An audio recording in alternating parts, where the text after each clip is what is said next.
Bismillahirrahmanirrahim. Assalamualaikum warahmatullahi wabarakatuh. Alhamdulillahi rabbil alamin. Segala puja dan puji hanya milik Allah, sempurna. Tidak ada satupun makhluk yang dipuji kecuali pujian itu pasti harusnya kembali ke Allah. Kalau seseorang dipuji karena pintar, maka yang membuat pintar adalah Allah. Kalau seseorang dipuji karena kaya, sesungguhnya kekayaan milik Allah.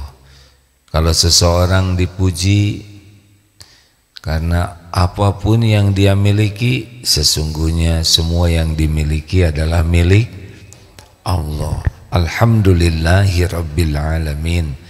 Segala puji, puja hanya milik Allah. Allahumma salli ala Sayyidina Muhammad wa ala alihi wa ashabihi ajma'in. Hadirin, ini hidup ini kalau pakai rumus lebih mudah. Benar? Kalau bahasa sederhananya SOP. Setiap kali mendengar hidup di dunia, langsung kita ingat 3 hal. 1, dunia ini hanya mampir. Ingat surat Al-Anbiya ayat 35, A'udzubillahi minasyaitonirrajim, kullun nafsin dha'iqatul maut. Pokoknya kalau sudah ingat hidup di dunia, kita ini cuman mampir. Dunia ini mampir, hanya mampir. Ini adik-adik dari mana nak? Al-Azhar mana? Solo, Masya Allah. Kulo ngaturaken matur suwun sangat. Inggih, iya. Maaf, ya. Kulo batok.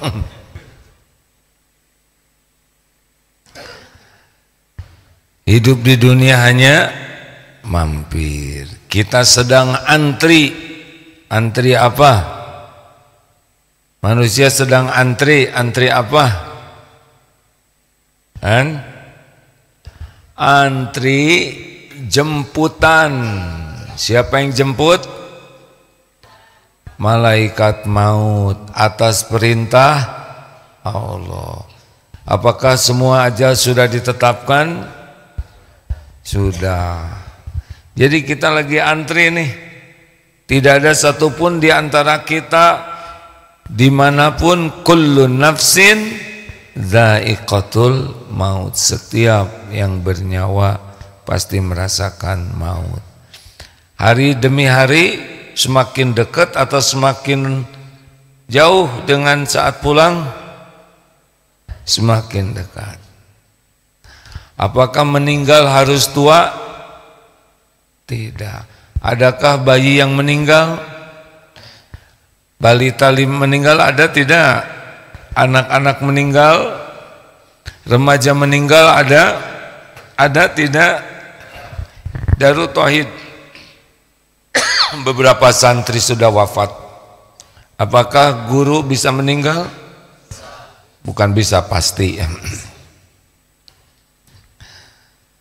Jadi tidak usah nunggu tua kalau sudah waktunya. Dalilnya apa? Walikulli ummatin ajal.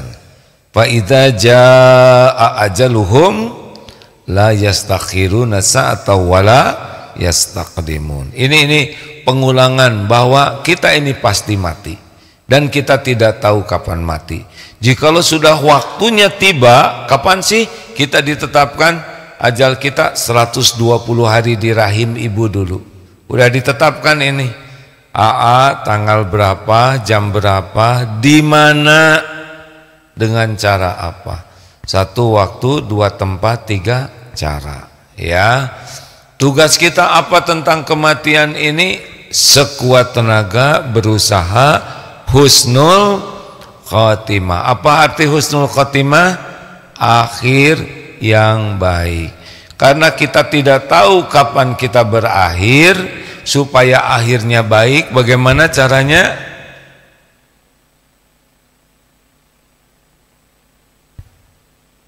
Siapa itu jawaban? Ada suara tapi nggak ada wujud. Supaya akhirnya baik, karena kita tidak tahu kapan akan meninggal, maka usahakan setiap saat jadi orang baik, berpikir baik, berkata baik, berbuat baik, berhati. Dah gitu aja.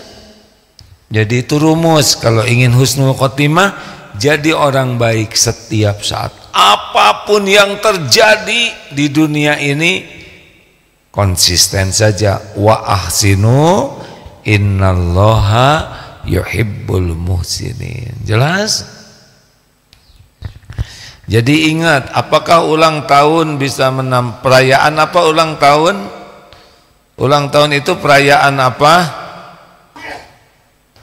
Perayaan umur berkurang. Jadi lagunya tuh hampir mati, hampir mati. Makanya nggak perlulah perayaan ulang tahun. Nggak enak ya kan? Menuju kematian dirayakan. Kalaupun mau, saya anjurkan, bukan anjuran ini ya, kalau mau mengingat umur, ayo jangan di restoran tapi di pekuburan ya. Nanti saya pas nih mau ulang tahun, ayo kita ke kuburan gitu. Juga kalau mau kumpul-kumpul ya usahakan pakai kain kafan lah begitu ya. Jadi agak horor.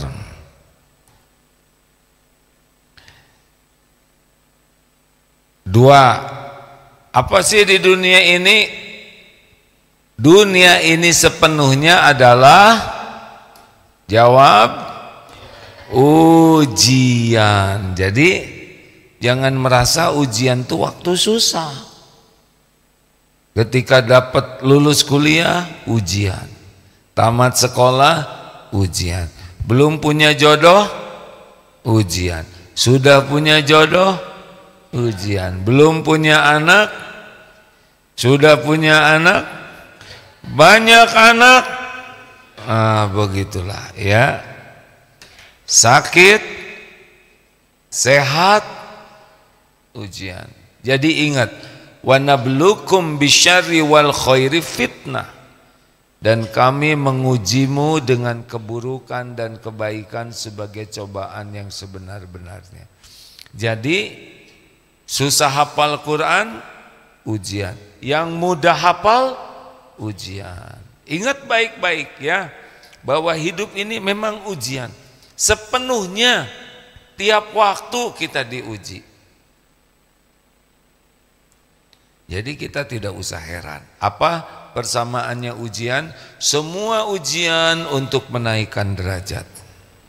Semua ujian sudah diukur oleh Allah. Baik yang manis maupun pahit, la yukallifullahu nafsan illa wus'aha. Jadi semua ujian ini sudah diukur. Bedanya apa ujian hidup dengan ujian sekolah?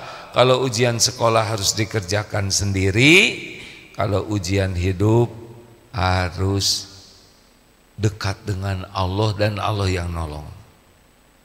Jadi berat sekali ngadepin hidup. Jadi tujuan hidup ini, tujuan ujian hidup ini sebetulnya satu, supaya kita dekat dengan Allah. Itu saja. Diberi nikmat jadi dekat dengan Allah, lulus. Diberi cobaan jadi dekat dengan Allah, lulus. Jadi semua ujian itu goalnya makin dekat dengan Allah. Siapa sih yang makin dekat dengan Allah? Orang yang dekat dengan Allah adalah orang yang makin yakin kepada Allah dan waktunya makin padat dengan amal soleh. Jadi makin dekat dengan Allah disebutnya makin takwa. Seperti apa sih penampakan orang yang dekat dengan Allah? Akhlakul karimah, akhlaknya baik. Ini pola ini harus masuk. Disebutnya seperti apa orang yang dekat dengan Allah? Muttaqin, orang yang bertakwa. Jelas tidak nih? Nah, jadi gimana nih ngadepin hidup ini? Mudah atau susah? Bukan karena persoalan mudah atau susah dalam hidup ini, tergantung ditolong Allah atau tidak. Kalau ditolong Allah ada yang susah tidak? Tidak ada. Kalau tidak ditolong Allah pasti susah. Persoalan remeh tidak ditolong Allah jadi besar sekali. Persoalan besar ditolong Allah jadi mudah. Makanya hidup ini ujian supaya mudah, kita harus makin dekat dengan Allah. Caranya adalah tingkatkan iman dan tingkatkan amal soleh. Gitu. Apakah ujiannya bakal berhenti kalau sudah lulus sekolah? Enggak, ya ini sudah diceritakan. Di rahim ibu, aduh, ibu teh udah mual, muntah. Bayi diurus, terus masuk balita, lucu-lucunya, nakal, jatuh sana sini, kan gitu waktu balita. Masuk SD, mulai sekolah, ditungguin, gak mau ditinggalin. Masuk SMP, mulai remaja, jengkelin, ya. Remaja kan kalau SMP tuh kurang jelas ya, disebut dewasa nggak mau, disebut anak-anak nggak mau. Ada SMP SMA, ini lagi rumit deh ya, lagi gemes-gemesnya ya. Pengen kelihatan keren tapi udah kecil ya, disebut anak kecil nggak rela. Memang begini episodenya. juga udah pernah dulu SMP ya. Bedanya yang anak SMP dengan AA udah pernah SMP, adik-adik belum tua ya kan, dan belum tentu juga. Oh iya kan, masuk SMA mulai puber kurang jelas ya nggak, banyak keinginan kurang modal. Masuk kuliah makin ribet, banyak tugas, aduh. Selesai kuliah jadi beres tidak urusan? Tidak, mau minta uang ke orang tua malu, dasar sarjana ya. Tapi uang perlu, nyari kerja susah, sana sini ribet, begitulah. Jadi selesai kuliah tuh awal kebahagiaan, awal penderitaan. Tambah masalah. Kalau lagi kuliah minta uang rada lumayan ya, tapi udah selesai kuliah nggak dapat kerjaan, makin ngebatin itu. Malu kesana sini, udah gitu pengen nikah ribet lagi, udah dapat jodoh langsung bahagia, ya kan enggak, karena suaminya atau istrinya tuh orang lain bukan dirinya ya kan. Jenis beda, latar belakang beda, pendidikan beda, karakter beda. Sekarang serumah, bayangkan hadirin, pasti banyak masalah itu. Emang kalau nikah tuh, sebelum nikah memang segalanya kelihatannya indah ya, udah banyak yang ditutupin. Ketika jelebet nikah, modal, benar? Udah gitu hamil, itu nambah masalah, ujian terus. Udah gitu melahirkan, pernah ada bayi nangis di kamar itu, lama-lama jadi dua yang nangis, bayinya dan emaknya. Bingung, ini bayi nggak berhenti-berhenti, lama-lama jadi tiga yang nangis. Siapa coba? Bapaknya ngoeng juga, pusing, banyak kerjaan, istri nangis, anak gak tahu bagaimana menghentikannya. Itu terus. Emang kalau anak membesar urusan jadi beres? Tidak hadirin. Terus. Bayangkan kalau tidak diniatkan jadi amal soleh, cuma bagian capeknya aja hidup ini. Beneran hadirin. Kalau nggak pakai iman, coba. Ini kan ngegedein, punya anak, belum lagi lelaki pontang panting kerja, Pinjam sana pinjam sini, si emaknya juga riweuh ngurus anak, nyuapin, mandiin, belum lagi anak bengal jadi masalah, dipanggil oleh sekolah, terus membesar. Coba kalau anak udah makin besar, beres urusannya? Enggak, ngebiayain anak, mulai lagi tuh ruwet lagi. Udah gitu anaknya nikah, jual ini jual itu demi anak bisa nikah. Udah itu anak punya anak, siapa yang ngurus? Dititipin ke emaknya, mulai lagi sampai harus sampai ke Ira. Inilah hidup.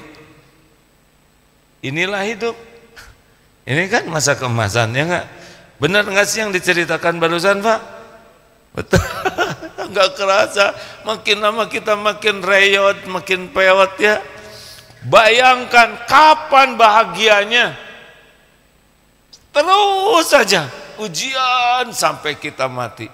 Bahagianya kalau kita menyikapi ujian dengan cara yang disukai Allah. Jadi kalau orang jauh dari Allah mah ya udah capek aja hidup tuh. Capek, mengeluh, capek aja karena urusan ada terus. Nah, yang ketiga, hidup ini apa? Wa ilaina turja'un. Ingat ada akhirat. Makanya orang-orang yang yakin ada perhitungan akhirat, enggak berat ujian ini. Berat ujian ini kalau dunia, contoh ya, ngedidik anak. Kalau hanya ingin anak balas budi, belum tentu anak balas budi, betul tidak? Belum tentu senyum, belum tentu nyapa, belum tentu hormat ke orang tua. Sakit atau orang tua udah hamil, melahirkan, mempertaruhkan nyawa, siang malam dijaga. Remaja jadi sombong, jadi judes, kata-katanya nyakitin. Kalau tidak ingat pahala akhirat, itu sakitnya nggak ada habisnya. Tapi kalau ingat pahala akhirat, ya Allah, ampun.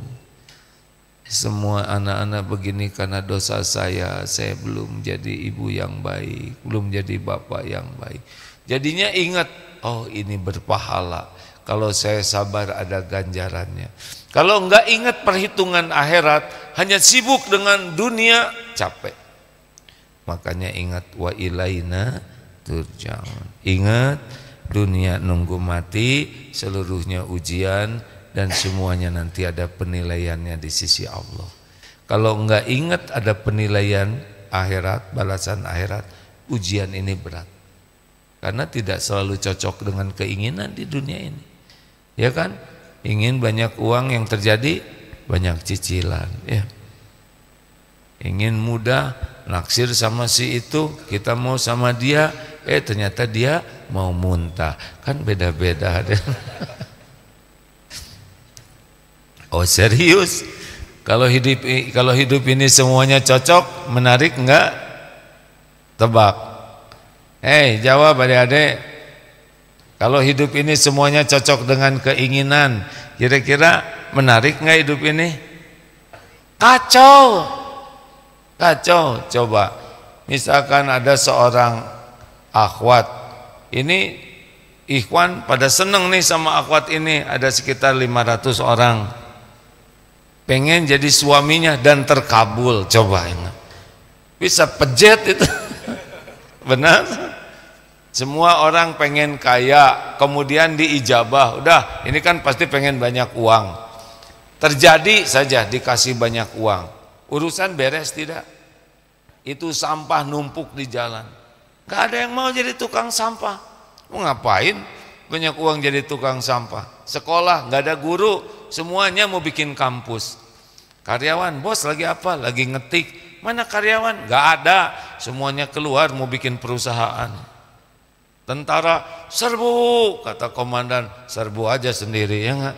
Kata prajurit, kami udah kaya, ngapain serbu-serbuan?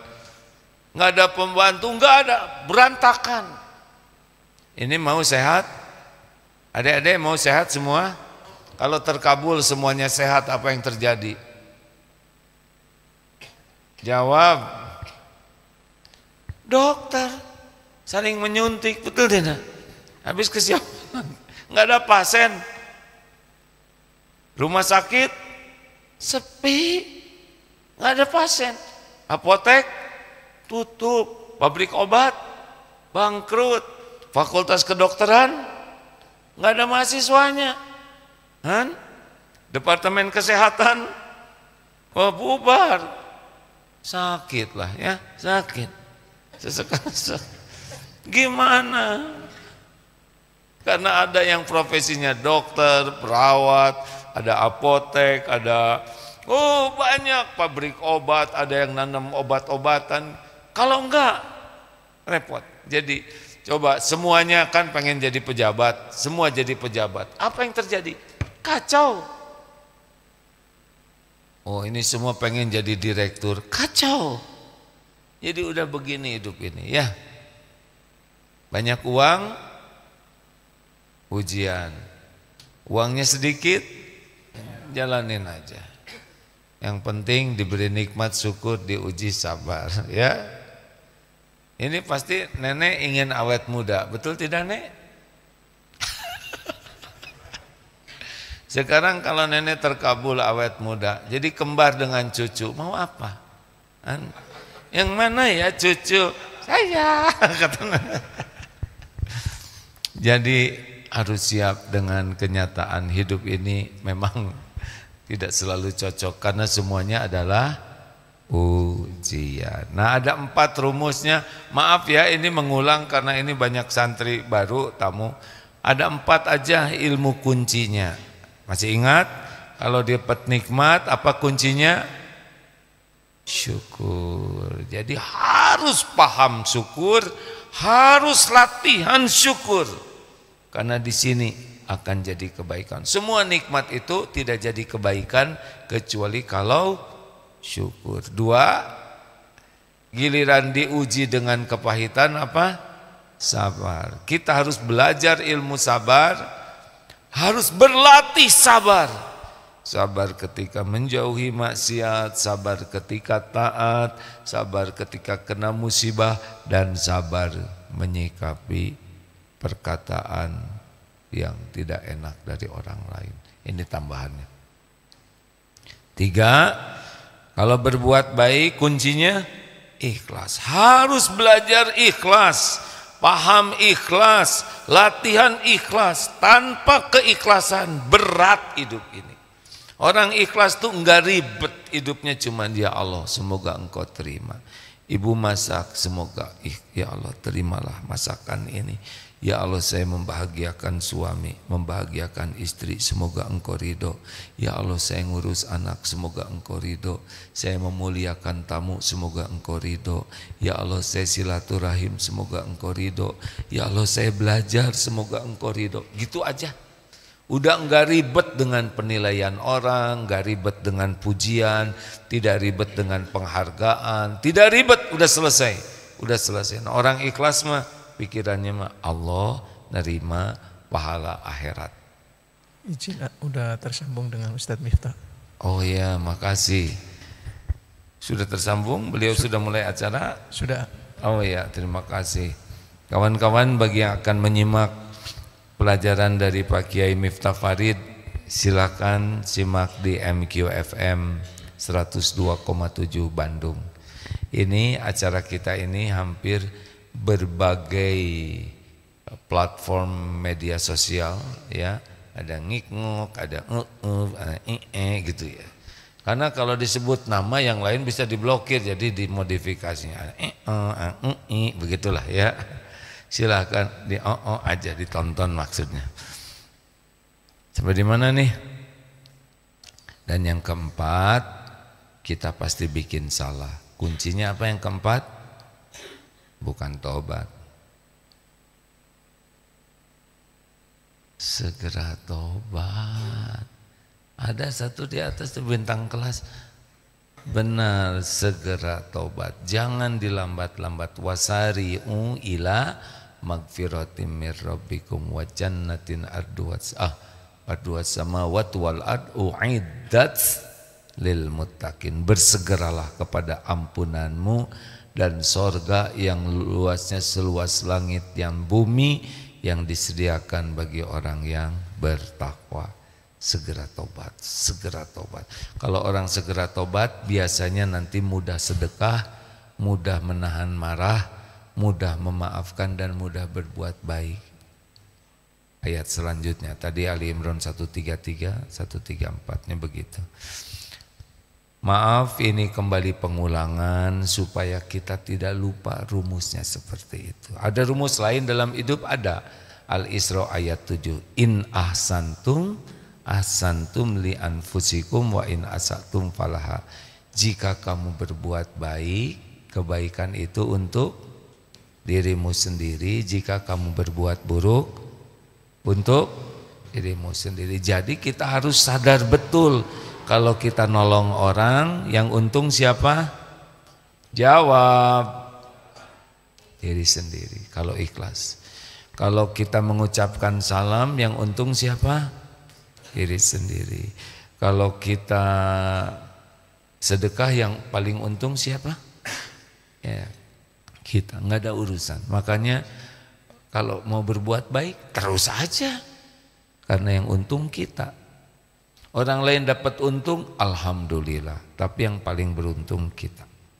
Jadi gak usah nunggu-nunggu orang lain tahu, gak usah nunggu-nunggu orang berterima kasih, tidak usah nunggu-nunggu orang balas budi, udah selesai itu, gak ada. Ya, nikmati saja. Seperti apa?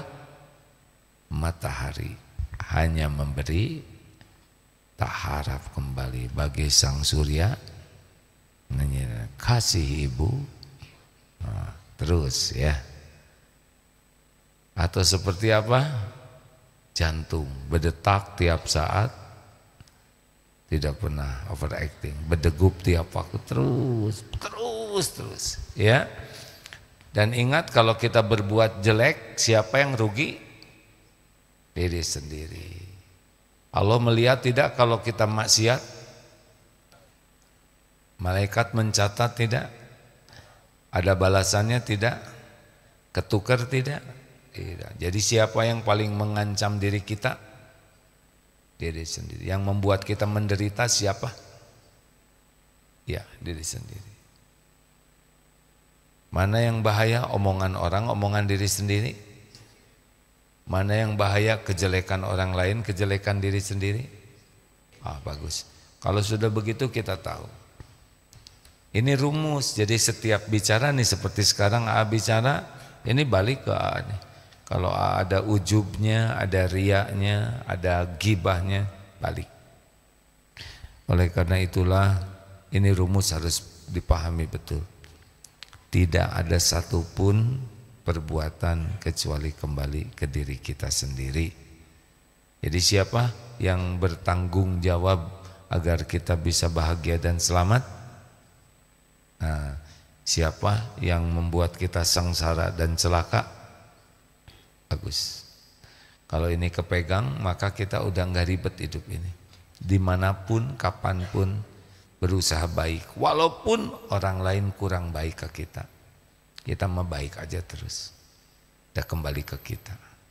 Fa may ya'mal mithqala dzarratin khairan yarah wa may ya'mal mithqala dzarratin syarran. Semuanya ada balasannya. Kita akan lihat. Sekecil apapun. Kenapa jadi pada melongo gini? Ya, ada pertanyaan silakan. Ini pengulangan tapi diulang-ulang sengaja supaya kita tahu bahwa kalau kita sengsara. Gimana kalau kita benar? Kalau kita benar sampai ke lubuk hati, Allah tahu. Kita akan diberikan sakinah, tenang. Niat benar, berkata benar, berbuat benar, di sini tenang. Tenang, kenapa tenang? Karena Allah menurunkan sakinah. Kalau kita berbuat salah, nanti oleh Allah dikasih gelisah hati kita. Ada pertanyaan silakan. Nanti malam, nanti sore kajian di sini, Asar, Al-Hikam, dan malam di Masjid Darut Tauhid juga ya. Bagi yang akan hadir silakan. Lanjut. Mim, pertanyaan ada enggak?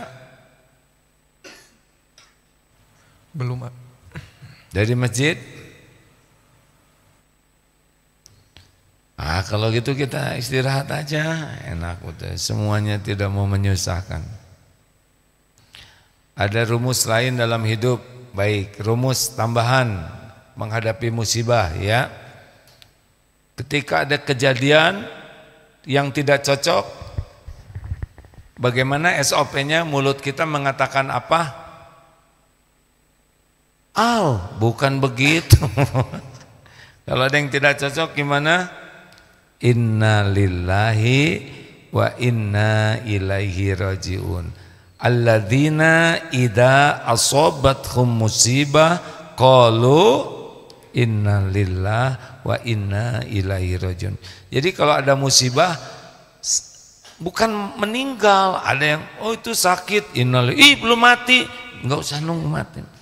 Jadi walaupun belum meninggal sama innalillah. Ketusuk jarum misalkan ini adik-adik pakai kerudung, innalillah ya. Apa arti innalillah? Sesungguhnya kami ini milik Allah. Jadi tidak boleh merasa memiliki dan tidak boleh merasa dimiliki, kecuali semuanya milik Allah. Tidak ada yang punya ya. Jadi sesuka Allah lah, mau diapain aja. Mau disehatkan, mau disakitkan, mau ditambah, mau diambil, mau diangkat, mau diturunkan, terserah Allah. Pokoknya Allah maha baik. Kita ini milik Allah dan kembali kepada Allah. Perkataan apa lagi kalau kena musibah? Qaddarullah wa ma syaa fa'al. Ini kalau ada apa-apa harus mengatakan ini sudah takdir Allah. Jadi kalau udah terjadi, ini udah terima. Bagaimana sesudah kita tahu ini takdir Allah? Ma asaba min musibatin illa biiznillah. At-Taghabun ayat 11. Pokoknya kejadian apapun ini izin Allah. Lalu apa SOP-nya? Ridho, terima. Ya Allah, saya terima. Sakit saya terima, dihina saya terima, kehilangan saya terima, dimarahin orang saya terima. Ya Allah, episode ini karena izin Allah harus diterima. Apalagi izin Allah, ridho, kemudian istighfar. Ya Allah, ini karena dosa saya, ampun. Yang ini At-Taghabun ayat 11, ridho, kemudian Asy-Syura ayat 30. Ampun ya Allah, ampun. Jangan mencari kambing hitam.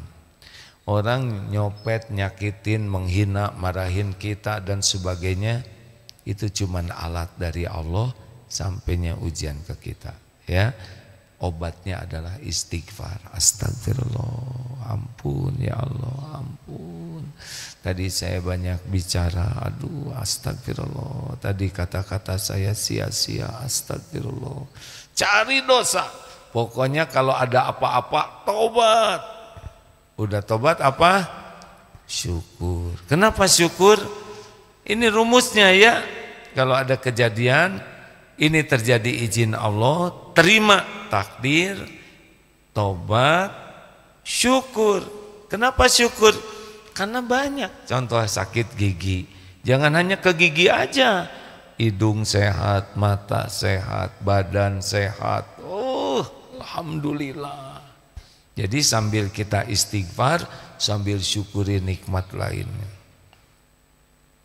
Misalkan lagi dimarah oleh suami misal, alhamdulillah, yang sakitnya dengan istighfar, tapi syukurlah masih punya suami ya, tapi marah-marah terus, berarti hidup ya kan. Apalagi baru sempurnakan ikhtiar, solusinya gimana, dan doa. Ikhtiar dan doa satu paket, selebihnya pasrahkan.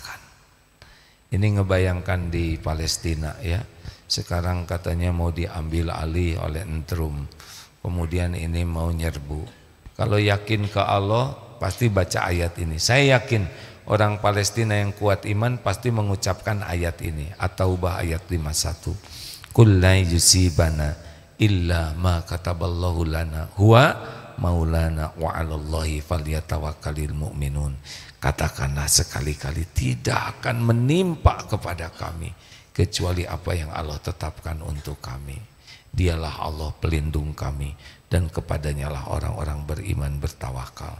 Sok aja entru mau ngomong apa, nggak akan menimpa kau kepada kami kecuali apa yang sudah Allah tetapkan. Dan kalau yakin tawakal, nanti Allah memberikan takdir terbaik. Toh sudah tawakal terbunuh, ya nggak ada masalah kalau sudah waktunya, tapi jadi syuhada. Jadi kalau udah pasrahkan ke Allah, terserahlah mau diapain aja. Tapi ingat tahapannya ya. Ridho ke takdir, banyak istighfar, syukuri yang ada, sempurnakan ikhtiar dan doa, pasrahkan.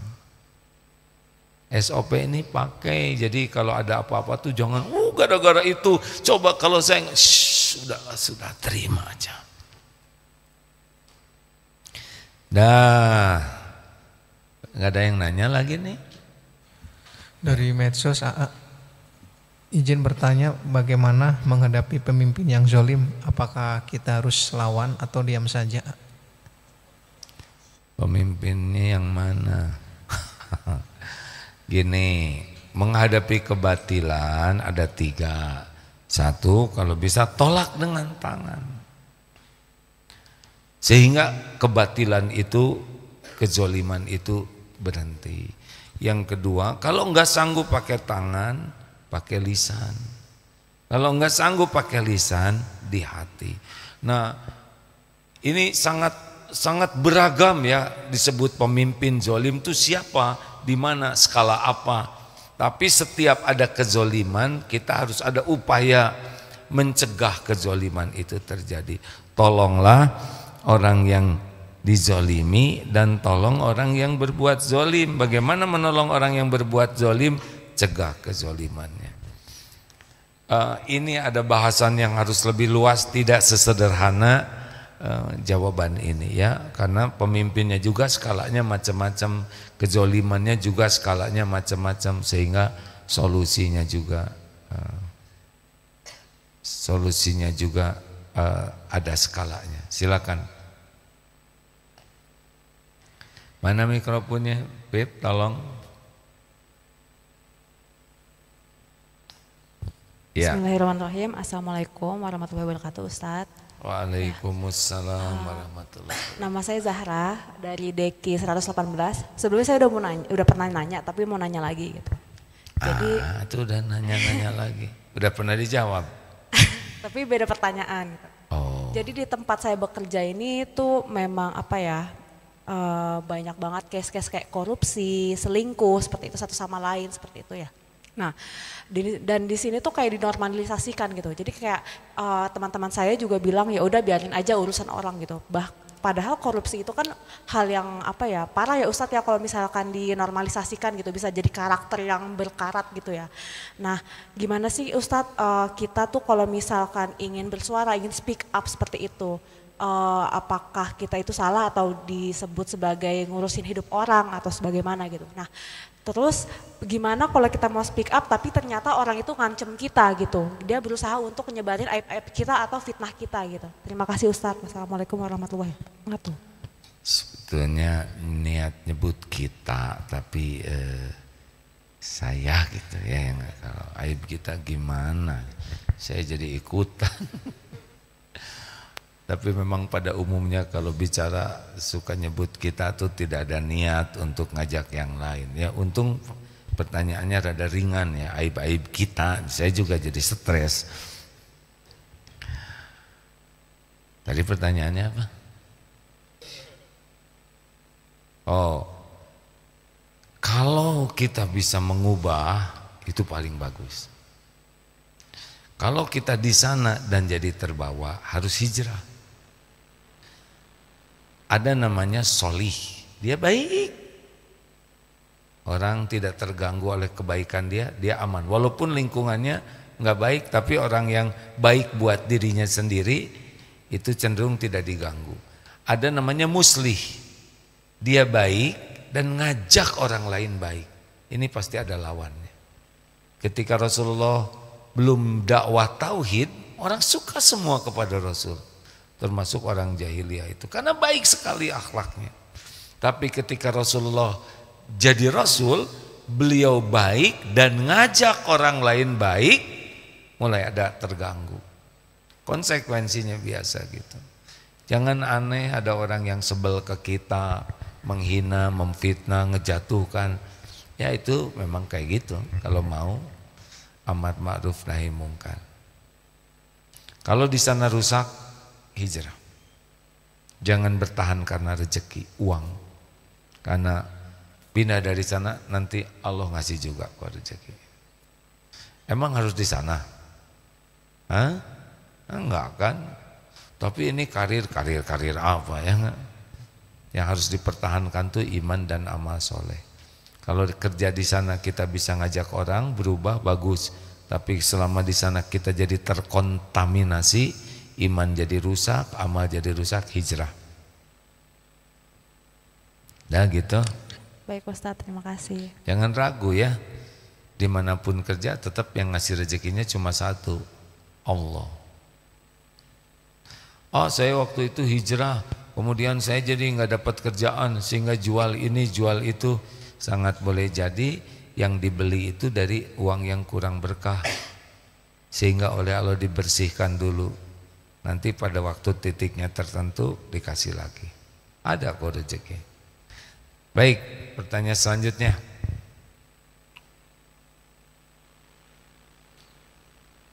Ada? Mim. Izin dari YouTube, boleh enggak memutus silaturahmi karena yang bersangkutan sering bikin sakit hati? Jelas tidak? Kurang jelas Mim. Boleh enggak memutus, mikrofonnya agak dijauhkan sedikit Mim.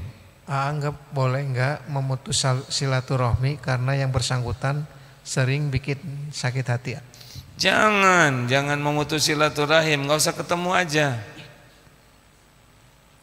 Beda, nggak ketemu dengan memutuskan tuh beda. Ya, udah jaga jarak aja. Gini ya, saya salah, terus saya minta maaf, tapi dia tidak mau memaafkan. Gimana? Ya udah nggak apa-apa. Tugas kita itu adalah kalau sadar kita salah, minta ampun ke Allah, minta maaf ke orang. Orang nggak memaafkan. Ya mungkin orang perlu waktu, namanya perlu ruang untuk bisa memahami ya. Tidak bisa kita minta maaf langsung orang bisa memaafkan. Dengar ya, ada memaafkan, ada melupakan. Memaafkan itu bisa mulut, tapi melupakan perlu waktu. Seperti nancepin paku, nyabut itu gampang, tapi lubangnya itu untuk nutupin beda effortnya. Jadi kalau ada orang kita udah nyakitin beliaunya kita udah minta maaf, beliaunya masih udah nggak apa-apa, fokus aja kepada memperbaiki diri, fokus meningkatkan sholat, zikir, doa, karena yang membulak-balik hati adalah Allah Subhanahu Wa Taala. Kita nggak bisa maksa orang segera tidak jengkel, segera memaafkan, nggak bisa maksa.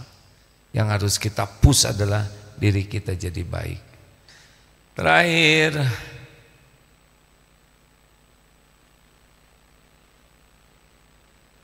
Belum cek bismillah. Izin dari Instagram. Mana tadi? Ya. Assalamualaikum AA, saya dari Jakarta. Punten mau tanya, agar istri nurut dan mendengarkan suami akan hal-hal baik, caranya bagaimana ya A? Oh, gimana ya? Ku anfusakum wa ahlikum naro. Tolong Ustaz bacakan ya ayyuhalladzina amanu. A'udzu billahi minasy syaithanir rajim. Ya ayyuhalladzina amanu qu anfusakum wa ahlikum nara. وقودها الناس والحجارة أعدت للكافرين. Wahai orang yang beriman, Ku anfusakum, jagalah dirimu dan keluargamu dari api neraka. Jadi ingin istri nurut itu baik. Tetapi ada tapinya. Sebelum mikir istri jadi baik, harus mikir saya baik tidak. Jadi kalau suami ingin istrinya baik, maka yang dipikirkan adalah saya harus jadi suami yang baik.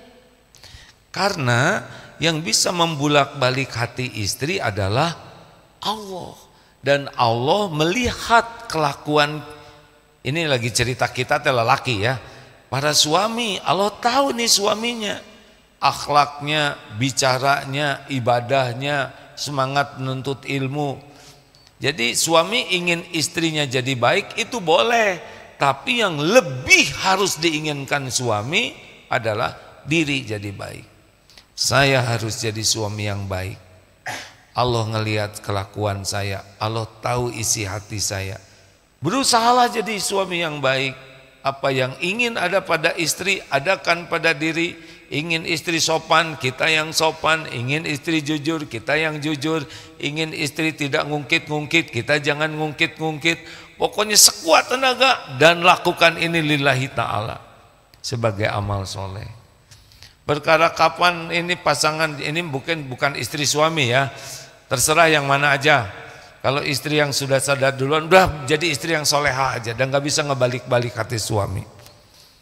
Makin ikhlas, ya Allah saya perbaiki diri saya karena Engkau sudah tahulah semuanya masalah ya. Nanti ada waktunya, bicara yang baik saja. Karena yang membuat orang bulak-balik hatinya bukan kita, tapi Allah. Kita itu tugasnya jadi orang yang takwa. Selebihnya Allah yang nolong. Doa yang banyak ya. Hing sabar kapan ya, saya sudah 10 tahun. Terus aja sabar. Terus aja. Kalau udah puncak istiqoroh, nanti Allah yang ambil keputusan. Begitu? Udah jangan kebanyakan nanya. Saya belum punya suami. Kata ini mama saya disuruh bertanya ke Agim. Minta penjelasan dari soalnya mama aku enggak suka poligami kakak. Aku belum nikah kakak, aku kasihan sama mama. Aku dipoligami sama suamiku. Ya memang tiap orang ada episode masing-masing ya. Ada yang belum punya suami, ada yang punya suami, suaminya kurang soleh. Ada yang sudah punya suami, suaminya sakit. Ada yang sudah punya suami, suaminya nikah lagi. Ada yang punya suami tapi belum punya anak. Setiap orang punya coupling takdir masing-masing. Jangan ngebanding-banding. Kata kuncinya terus deketin Allah ya. Perbaiki tahajudnya, perbaiki sholatnya, perbaiki zikirnya, jaga lisan, jaga pandangan, terus deketin Allah dengan ilmu yang benar dan diamalkan. Nanti Allah ngasih jalan keluar. Gak bisa ngebolak-balik hati orang tua ya. Emang jodoh itu urusan kita? Enggak. Kalau urusan kita aduh pengen sama itu jebet, enggak juga ya kan. Kita ke sana, dia ke situ. Jodoh itu rahasia Allah. Wa min ayatihi. Benar? Ada yang lumpuh dapat jodoh. Ada yang jag-jag waringkas juga belum. Karena yang menentukan jodoh itu adalah Allah. Terima kasih rekan-rekan sekalian. Kita akhiri subhanakallahumma bihamdik asyhadu alla ilaha illa anta astaghfiruka wa atubu ilaik. Assalamualaikum warahmatullahi wabarakatuh.